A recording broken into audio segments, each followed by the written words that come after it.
Витя, Витёк. Так по-домашнему ласково называл свою супругу генсек Леонид Ильич Брежнев. Многим подобное обращение резало слух, ведь пожилой политик уже не видел в жене той стройной, хрупкой брюнетки, с которой много лет назад связал себя узами брака.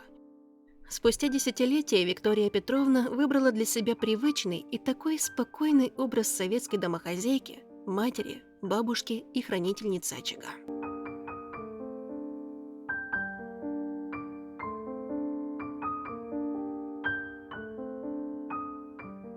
Она крайне не любила выходы в свет, торжественные мероприятия, светские рауты и фотосессии.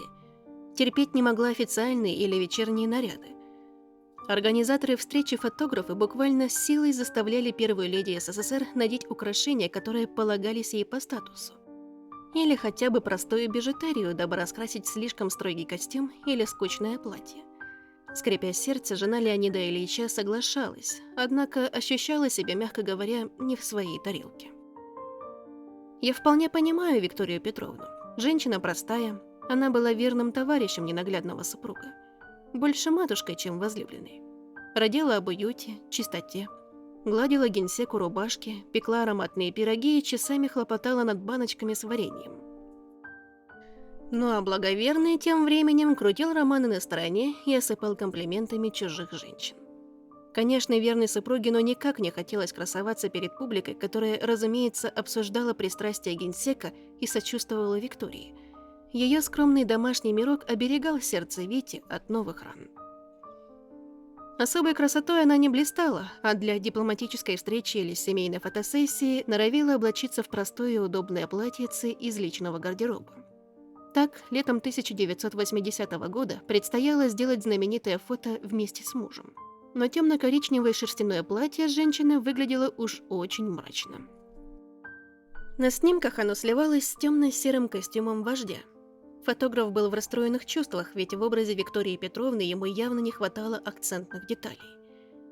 Брежнев красовался в орденах и медалях, поэтому и верной спутнице жизни нужно было примерить часики, длинное ожерелье и золотистую брошь. Как вы можете догадаться, Брежнева долго и упорно отказывалась надеть бирюльки, которые ей совершенно не нравились.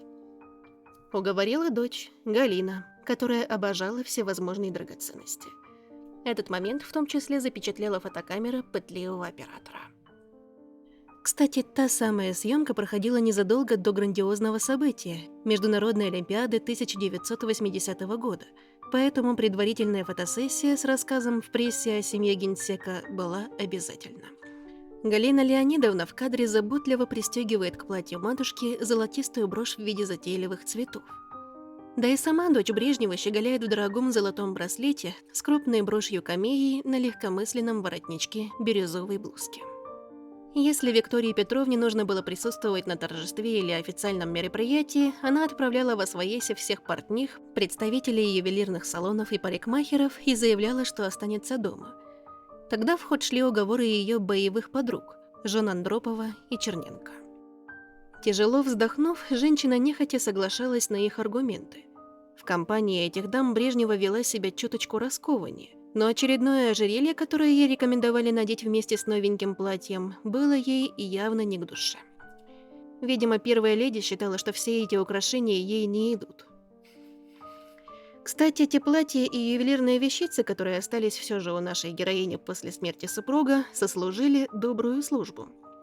Когда Виктория Петровна осталась вдовой, она доживала свой век в маленькой столичной квартирке. Ну а дачу и все привилегии новые чиновники, дорвавшиеся до власти, у нее отобрали.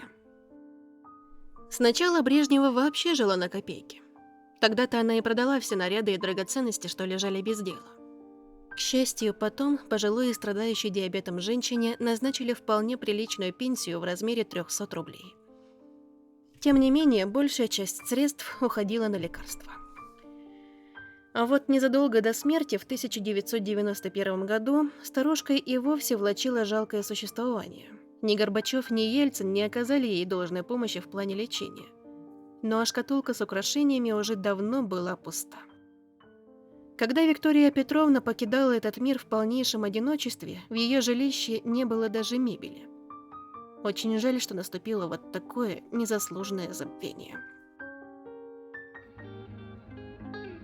Если вам понравилось, не забудьте поставить лайк, подписаться на канал Ювелирные истории и нажать на колокольчик, чтобы не пропустить новые видео.